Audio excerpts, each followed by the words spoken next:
সরকার পতনের পর পরিবর্তন এসেছে দেশের সব জায়গায়, যার ছোঁয়া লেগেছে ক্রিকেটেও।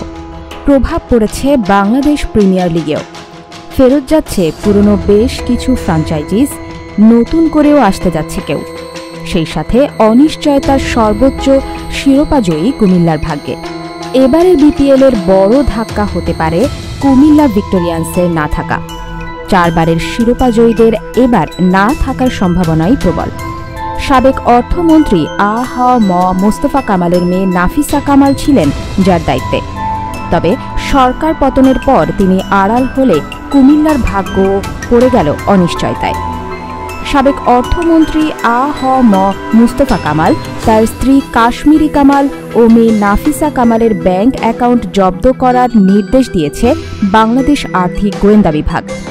একই সঙ্গে তাদের মালিকানাধীন ব্যবসা প্রতিষ্ঠানের ব্যাংক হিসাবের লেনদেন স্থগিত করা হয়েছে।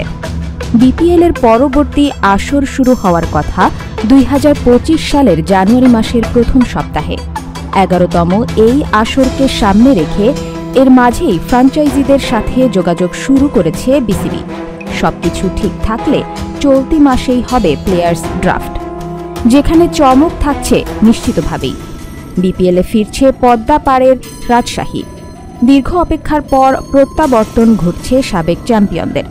4 বছর পর ফের শিরোপা পুনরুদ্ধারে নামবে দলটা। যদিও আনুষ্ঠানিক ঘোষণা আসেনি, তবে বিপিএলে রাজশাহীর ফেরা অনেকটাই নিশ্চিত চট্টগ্রাম কিংসের ফেরাও। বিপিএলের প্রথম 2 আসরে বন্দর নগরীর প্রতিনিধিত্ব করা দলটা ফের ফিরতে যাচ্ছে এবারের বিপিএলে।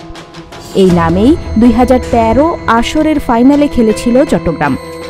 যদিও এরপর আখতার গ্রুপের কাছে ফ্র্যাঞ্চাইজি হারায় তারা। এদিকে ঢাকা আসতে যাচ্ছে নতুন মোড়কে। রাজধানীর দলটা বারবার মালিক পরিবর্তন করে এখন এসে ঠেকেছে শাকিব খানের হাতে। ঢাকাই সিনেমার এই নায়ক ঢাকাকে রাখতে চান হাতের মুঠোয়। বেশ অনেকদিন যাবতই বিপিএলে এমন খবর আছে আলোচনায়। এদিকে দ্বিধাদ্বন্দ্ব থাকলেও এবারের বিপিএলে থেকে যাচ্ছে বসুন্ধরা গ্রুপ। তাদের ফ্র্যাঞ্চাইজি রংপুর রাইডার্স থাকছে শিরোপার লড়াইয়ে। সংশয় দূর করে ফরচুন বরিশাল, খুলনা টাইগার্স আর সিলেটও থেকে যাচ্ছে আগের মতোই।